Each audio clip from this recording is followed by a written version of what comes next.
La primera edición de las Constituciones de Anderson fue publicada en 1723 y fuera de su texto propiamente dicho, contiene un interesante frontispicio grabado de carácter artístico que le antecede. Este grabado, que es obra del artista John Payne, contiene dos ámbitos de representación.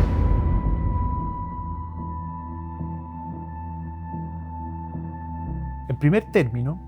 el hecho histórico concreto de la propia conclusión de las Constituciones, en donde el gran maestre, el duque de Montague, hace entrega de ellas a su sucesor, el duque de Wharton, apareciendo cada uno rodeado de una comitiva que está compuesta por diputados y vigilantes. Pero en un segundo lugar, existe una composición simbólica que, si bien no constituye la representación concreta de una fórmula o de una operatoria iniciática específica, como es la costumbre o la tónica en muchos grabados y mandiles antiguos, remite, sin embargo, a una idea amplia y generalizada de la consecuencia final, de la consecuencia última de una acertada aplicación del método masónico, que no es otra cosa que el mejoramiento, el perfeccionamiento o la elevación de la condición humana. Si prestamos atención, veremos que la escena de la entrega de las Constituciones se verifica en un recinto donde el piso de baldosas homogéneas está en subida, en un ascendente, es una pendiente ascendente por la que debemos transitar para alcanzar mayores espacios de elevación de nosotros mismos justamente. Pero por otra parte, el gran maestre, junto con entregar a su sucesor el documento que contiene el texto de las Constituciones, le está también haciendo entrega de un compás. Y el alcance simbólico del compás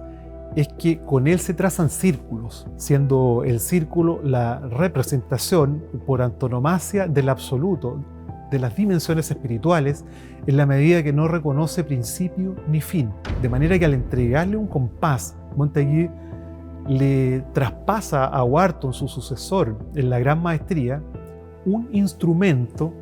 que en definitiva para lo que sirve es para circulizar o espiritualizar la realidad desde una perspectiva simbólica.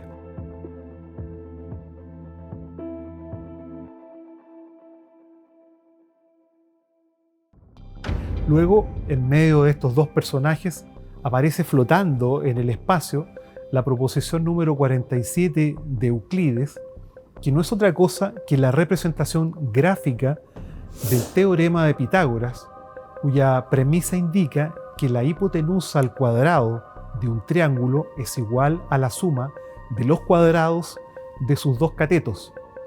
Con esto, en definitiva, lo que se quiere significar es la posibilidad de obtener una proporción geométricamente exacta, lo que en clave simbólica remite a la idea concreta de que existe también, como una meta masónica o como un derrotero existencial, la posibilidad de alcanzar un nivel de refinamiento de la condición humana perfectamente acabado.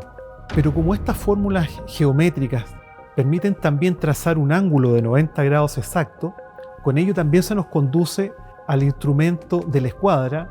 que contiene justamente un ángulo de estas características y cuya utilidad concreta de trazar líneas y ángulos rectos,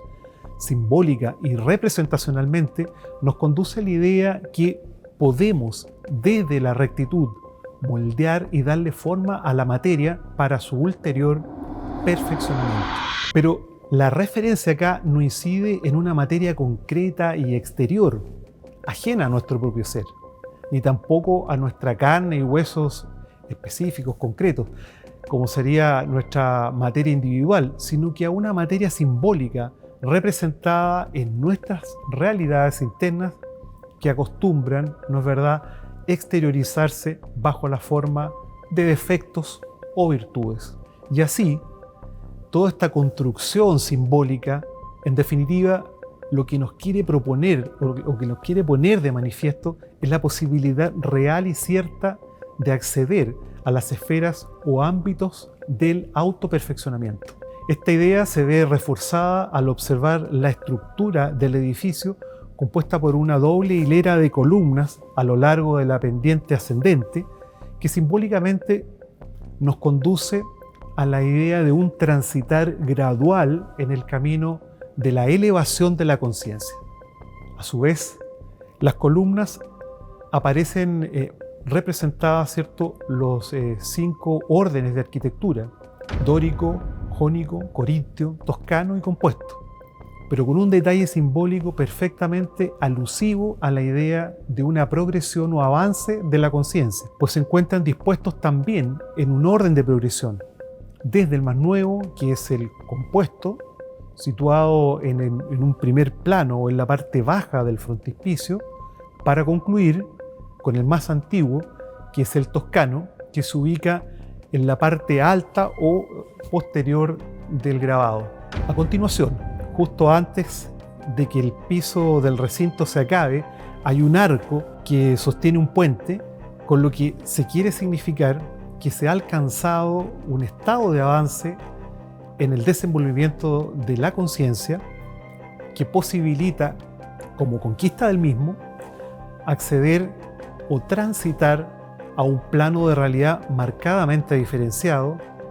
De ahí que etimológicamente puente signifique justamente camino de paso.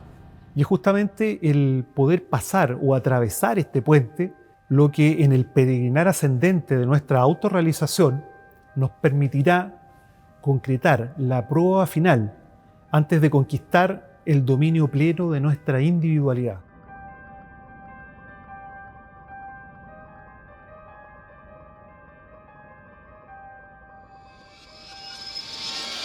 Simbólicamente se representa en la concreción del milagro de lograr separar las aguas del mar, tal como se muestra en el frontispicio, más allá del piso de baldosas y del arco que sostiene el puente, en donde podemos apreciar las aguas de un mar separándose, al igual que en el relato bíblico, donde Moisés, para huir de la esclavitud y alcanzar esa tierra prometida, debió previamente separar las aguas del Mar Rojo. Se trata, no cabe duda, de una expresión figurativa de carácter simbólico, en donde el huir de la esclavitud alude al desembarazamiento de los estados de conciencia descendidos, de las bajas pasiones, de los defectos arraigados o de estas inclinaciones abyectas que siempre están presentes en la condición humana. Las aguas, en cambio, son la representación de nuestro propio nivel de conciencia, lo que se recoge de la idea de altas o bajas mareas o de las bajadas o crecidas de los ríos. Pero en una estructura metafórica se reconoce la posibilidad de trascender el nivel corriente de las altas y bajas de las aguas y poder posicionarse por encima de las mismas, lo que se logra separando de nuestro ser, de nuestro mar figurativo, los aspectos sutiles de los densos, que son los que por su peso nos hunden y nos sumergen en una constante permanente de ir y venir sin ningún tipo de avance concreto o específico. Hecho esto, habiéndose acometido ese milagro existencial de separar nuestras propias aguas, de depurar lo denso de nuestras realidades internas, podremos finalmente elevarnos por los cielos en pleno dominio del carro, que es la representación de nuestra realidad, y de los 4 caballos que lo empujan, que simbolizan tradicionalmente los 4 grandes paradigmas imperantes en la humanidad, a saber, la economía, la política, la ciencia y la religión, que imponen las directrices que determinan o condicionan la realidad colectiva. Se simboliza con ello la síntesis de un laborioso andar tras el cual acceder finalmente a un estado de gobierno o soberanía individual al que se llega valiéndonos no de los 4 paradigmas clásicos, representados, como ya indicábamos, en los 4 caballos que tienen de ese carro, sino por conducto de acceder, de valernos de un 5.º paradigma, que es el paradigma de la iniciación, posicionándonos así, al igual que Helios, que conduce el carro del frontispicio, como verdaderos dioses, constructores de nuestro propio destino y liberados ya de todo tipo de fatuidades.